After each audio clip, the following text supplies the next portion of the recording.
medical aids. So, prescribed minimum benefits are exactly that, Chair.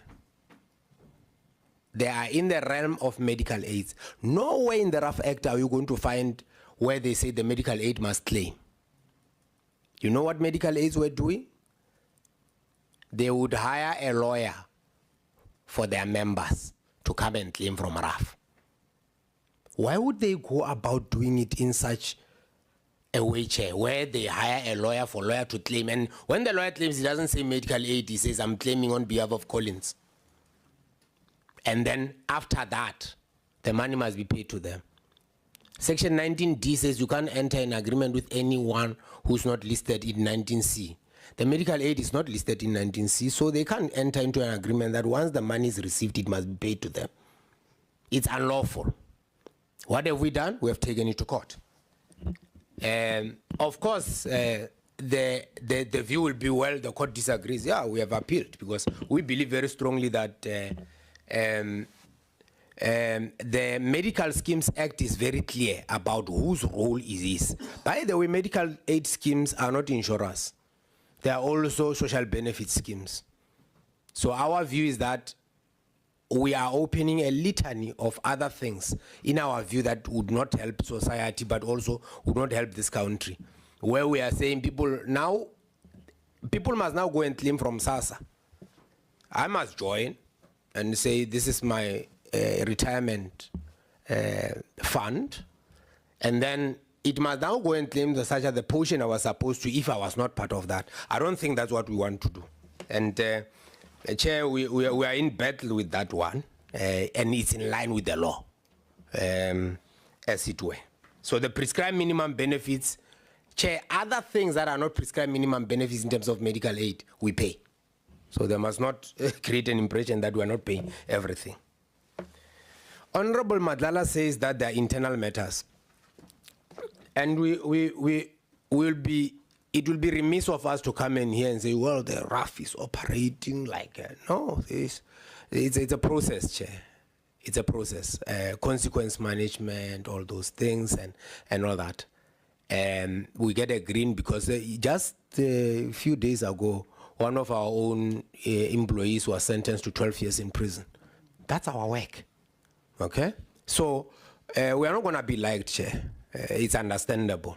But people must not distort what we are doing. The kind of work that we have done will show you. Will show you. And it's audited. The other things about it is that it's audited. When they come in, they say 91%, it's audited. And we do our work, Chair, as it were. Are there issues? Of course there are issues. Are people feeling overworked? All of us will claim to be overworked at some point or another. Are we doing something about it? We keep on. This thing of saying Durban is going to close is not true. In fact, we are opening other customer experience centers in KZN. That's a fact. The difficulty with it is that also these areas where our offices are, it's not in areas where most of our people live. It's not rural. It's not. You will never find us in a township. We are even reigniting the part where we were in hospitals because we want to be there where our people are so that we can assist them. And that's the reality. We are not in the business of fighting with Chapter 9 institutions, but we are in a business of disagreeing with them where we think that they are wrong. We don't believe that they are always right, much as we are always not right.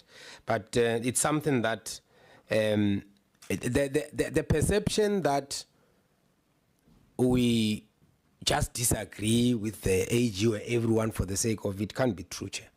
The reality is this: if you check all the litigations that we have been in most instances we are respondents.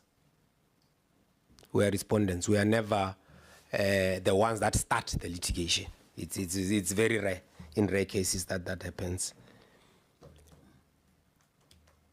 Our people must complain. They are allowed to, which is why we opened the call center. We never had a call center. We have a call center now. We have taken 288,000 queries, and we have resolved at least 96% of those within the time period that we're given, because we take them seriously. But there will always be an issue of the lawyer in between. Because the lawyer can claim, no, I've never received the money, when they've actually received the money. So we do take this issue seriously, Chair. If there is anything that we do, we put the claimants first in what we do. Honorable Maduna, I went on explaining this issue. Section 24.5, like Section 18.4, like Section 19C, like Section 19D, are nonsensical. They are. They criminalize common sense. The system itself that says sue me to give you a social benefit is nonsensical. Because if you're a social benefit fund, someone must just walk through. Why doesn't SASSA need the very same lawyers? Lawyers are going to tell you something different because they make money. They are billionaires coming out of this thing. They actually lend our people money. They borrow, they give them the money. People borrow from them as they are busy doing, so that when the money comes, they can just take the whole of it.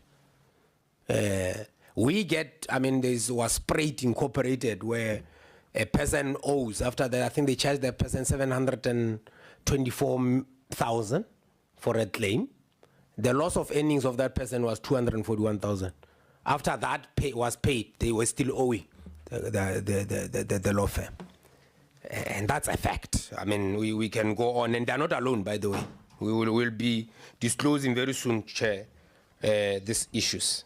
I don't want to, I think we've dealt with illegal foreigners. Yeah, look, defined benefits is the only thing that must, exclusion first, and then defined benefit. We must exclude the rich out of this scheme. And then, after excluding them, then we can deal with the issue of everyone must get the same. Then we know, but it's poor people getting the same. It's not the same, it's not me also claiming, right? The state tried in 2008, I think the parliament passed the amendments where they removed that 25,000 for public passengers. But you know who public passengers are, right? They were until 2008, the maximum was 25,000. Before then, they were paid only 25,000. What the private sector is not going to tell you is that there's a thing called the public passenger liability insurance. They've been collecting those monies at least from 2008, and they've never paid a cent to these public passengers that get injured. And it's a thing that they are hiding. We have taken this to the Financial Service Conduct Authority, and I think it's important that SCOPA must ask how far, because we are told there are 22 of those that are busy getting the money from these people but never have paid anything out. I think that also becomes important. SCM staff and lifestyle audit, we like any other organization that is in the state and procurement, I don't think it's even specific to public entities. Mines are dealing with that. I know a lot of mines that have got a problem with SCM staff. So we do, from time to time, run those kind of things. We have an internal investigation unit, forensic investigation that is inside there. This is where we pick up all these other issues. Ours is not only SCM, by the way. The people that finalize claims are in our area the biggest challenge, because you'll be surprised, lawyers asking you, why did you suspend this guy? Because that's the guy that gave them into the kitty of RAF, who can easily say, well, it's a claim of 5 million and say, I'm giving you an offer of 10. Because we rely on their professional judgment. You know, you may never know what then happens, but we do follow up on the lifestyle of those individuals and all that.